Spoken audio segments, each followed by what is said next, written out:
Olá, seja muito bem-vindo a mais um vídeo aqui no nosso canal. Me sinto muito feliz de estar novamente falando com vocês e nesse vídeo especificamente nós falaremos sobre comportamento alimentar e comer emocional.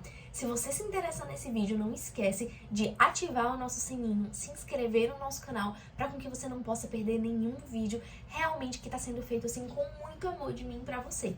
E se você acha que algum colega também se interessaria nesse conteúdo, eu te convido a realmente enviar esse conteúdo para ele, para que ele possa também ter acesso a essas informações.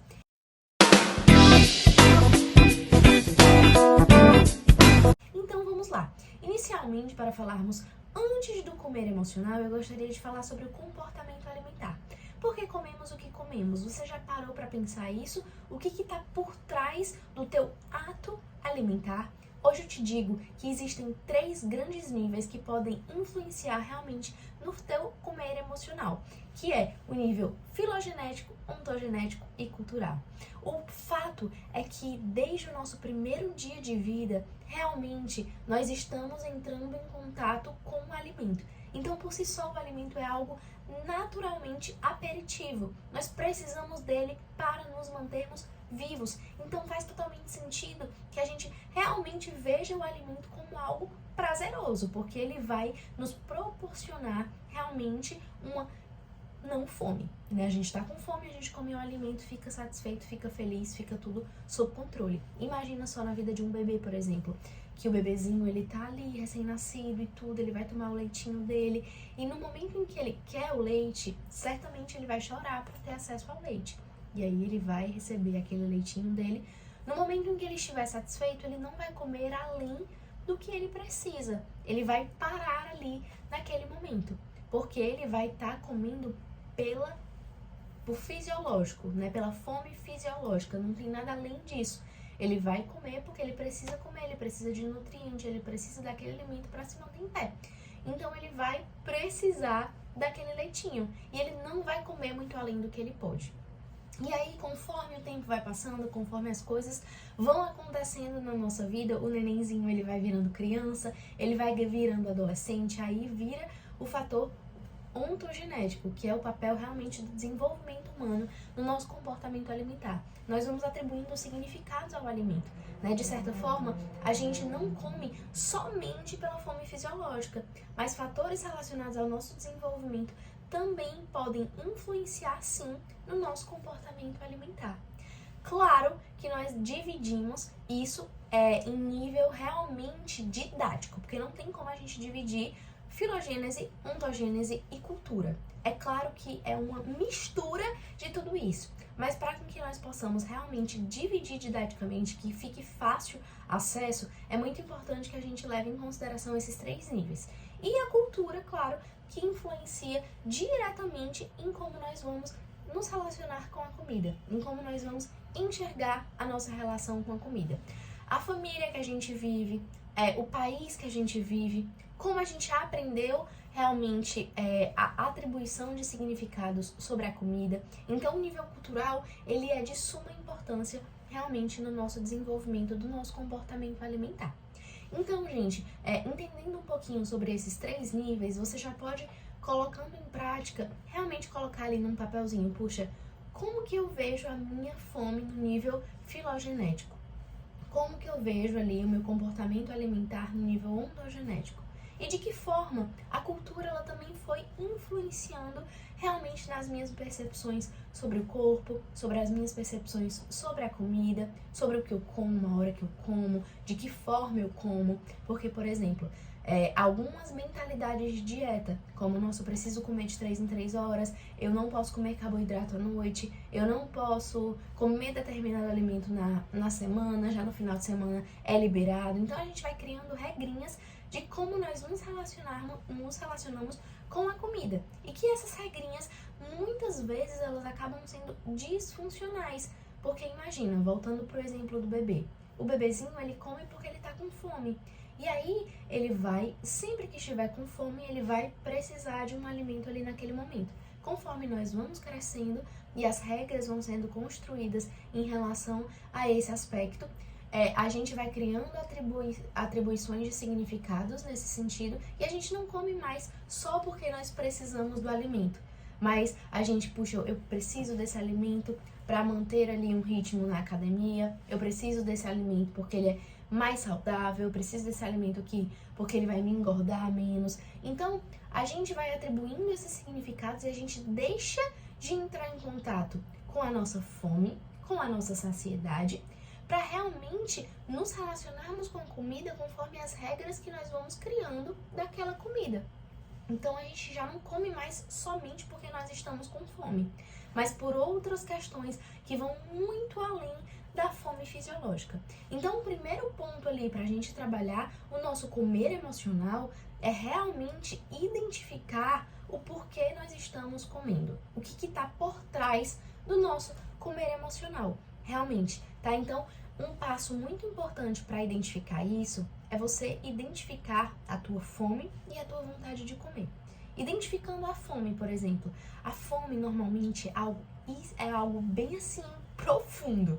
Por exemplo, pode te trazer aquela dor no estômago, aquelas borboletas ali no estômago, quando você fica, nossa, eu preciso de um alimento aqui para me manter em pé.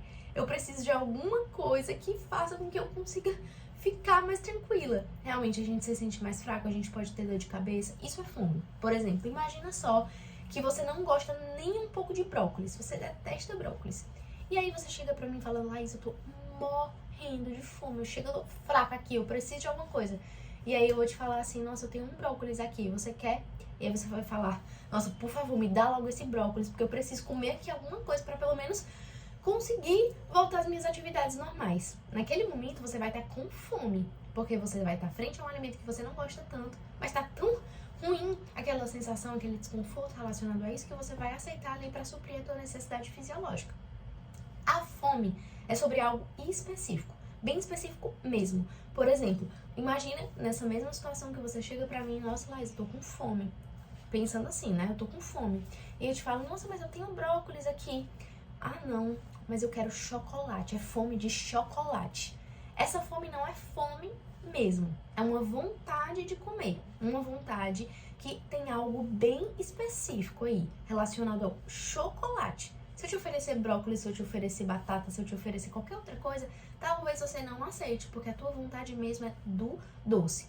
Então, quando a gente fala sobre comer emocional, está muito vinculado às nossas emoções, realmente, em suprir as nossas emoções na alimentação. E muitas vezes é realmente na vontade de algo, não é algo muito ali sem critério, realmente em relação a esse ponto. E aí você pode me dizer, nossa, mas e a compulsão alimentar? A compulsão alimentar ela não tem muito critério, realmente.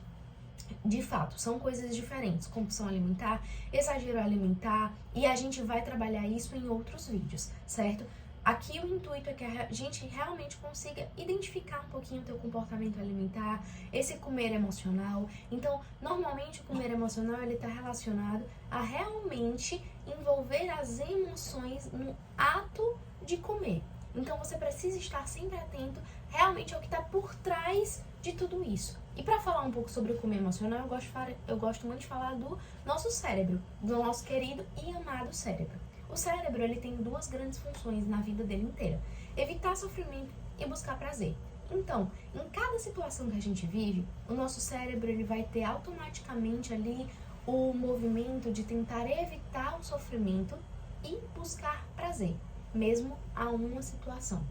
Então, imagina que você precisa entregar um trabalho super importante da faculdade. E aí você tá super ansioso naquele momento e tudo. O que é que o cérebro vai dizer? Puxa, eu quero evitar um sofrimento. Então, talvez seja melhor postergar um pouquinho aqui esse trabalho, porque tá me gerando tanta ansiedade que eu não quero entrar em contato agora sobre isso. Mas eu quero um prazer. Então, pode ser que eu recorra ali à comida. Porque a comida ela vai me trazer aquele prazer a curto prazo. Momentaneamente eu vou sentir sensações prazerosas ali entrando em contato com aquela comida. Então, entendendo que o nosso cérebro vai sempre tentar ir em busca disso, você já pode automaticamente, vou parar aqui um pouquinho e vou identificar a situação. A situação aqui, eu preciso fazer esse trabalho aqui. É claro que não é confortável entrar em contato com essas emoções difíceis ao realizar essa atividade. Mas, se eu não fizer essa atividade, o que vai acontecer? E aí você pode analisar as vantagens e as desvantagens de não fazer aquela tarefa naquele momento. Porque, olha só, no momento em que você não faz a atividade, você escolhe a comida para lidar ali com aquela emoção, o que acontece depois é que você vai continuar tendo que fazer aquela tua atividade e a emoção, ela vai e a comida ela vai ter passado ali na tua vida. Então, você ainda vai ter que fazer o seu trabalho e você vai ter tido assim, um comportamento de descontar na comida que vai te trazer ali um desconforto a médio e longo prazo. Então é muito importante a gente identificar o que está por trás ali de todos esses aspectos, tá? Identificando um pouquinho o funcionamento cerebral, você pode também colocar em prática aspectos mais funcionais para lidar com esse ponto. Então, gente, o comer emocional, ele tá muito vinculado realmente isso, a emoções fáceis, emoções difíceis, emoções legais. É quando a gente relaciona a comida a emoções, a estratégia de enfrentamento frente a essas emoções. E não tá muito errado em alguns níveis. Porque, por exemplo, quando a gente está passando por um momento ali de alegria e tudo, se a gente come ali alguma coisa e a gente está na companhia daquelas pessoas, tá tudo bem também a gente comer alguma coisa quando a gente está com vontade, não há nada de errado nisso. Mas quando a gente passa a vincular o nosso comer emocional, a nossa forma de nos alimentarmos única e exclusivamente ao nosso bem-estar quando a gente come. Puxa, eu tô triste, eu só vou ficar feliz se eu comer ali alguma coisa.